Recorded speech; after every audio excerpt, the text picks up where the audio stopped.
মিনিটের জন্য রেস্টে রেখে দেবো।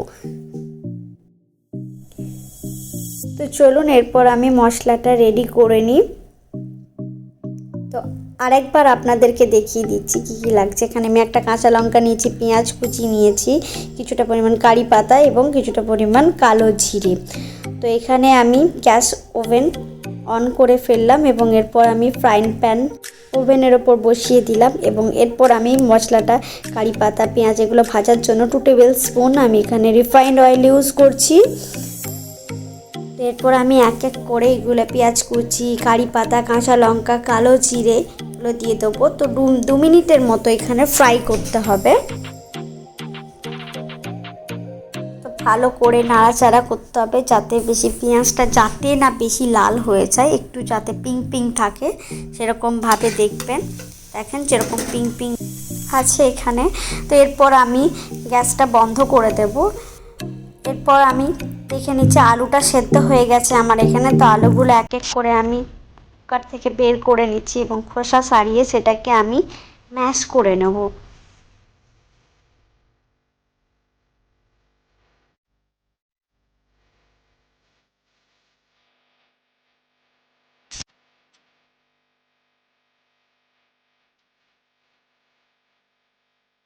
তো এখানে আমি সেদ্ধ আলুটাকে ভালোভাবে ম্যাশ করে নিয়েছি। তো এরপরে আবার আমি একবার গ্যাস ওভেনটাকে অন করে এরপর আমি নুন দিয়ে দেব। আগে নুন দিইনি এই কারণে যাতে পেঁয়াজটা তাড়াতাড়ি যাতে পুড়ে না যায়। তো এই জন্য আমি নুন দিয়ে দিলাম যতটা পরিমাণ লাগবে। এখানে আমি মশলার মধ্যে দিচ্ছি জিরে, ধনে, হলুদ, লঙ্কা,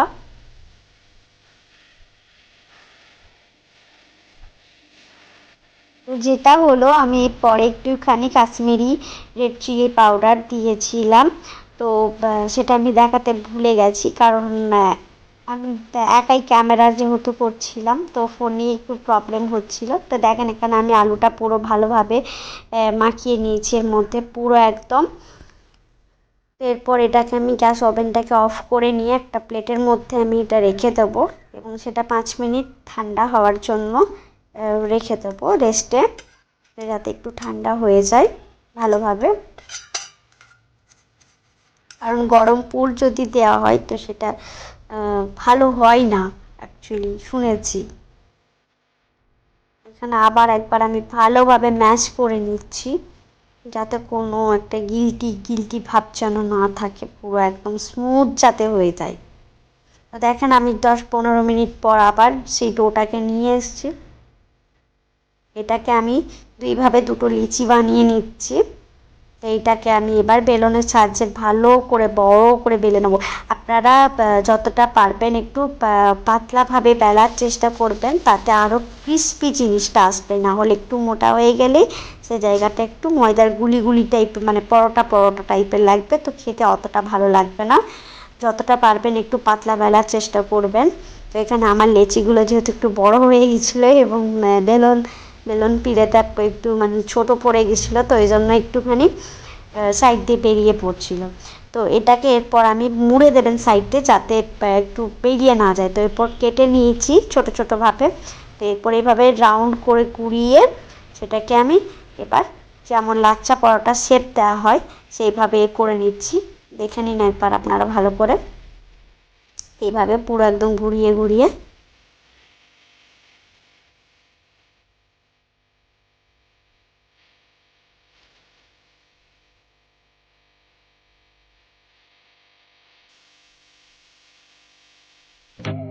দেখেন আমার রেডি পুরো একদম।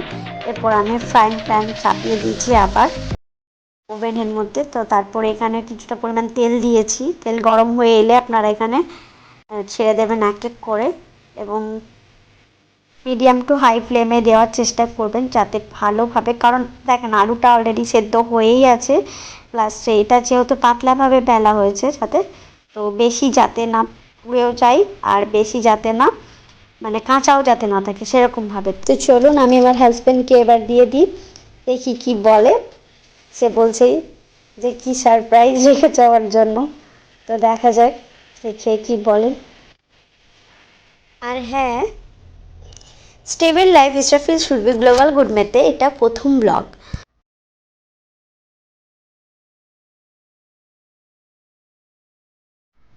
ভিডিওটা এই পর্যন্তই। যদি ভিডিওটি ভালো লেগে থাকে একটু লাইক, শেয়ার অ্যান্ড সাবস্ক্রাইব, পাশে যে বেল আইকনটি আছে ক্লিক করে দেবে, নোটিফিকেশন চলে আসে। That is my wife channel surface Ruby global group. এই পর্যন্ত।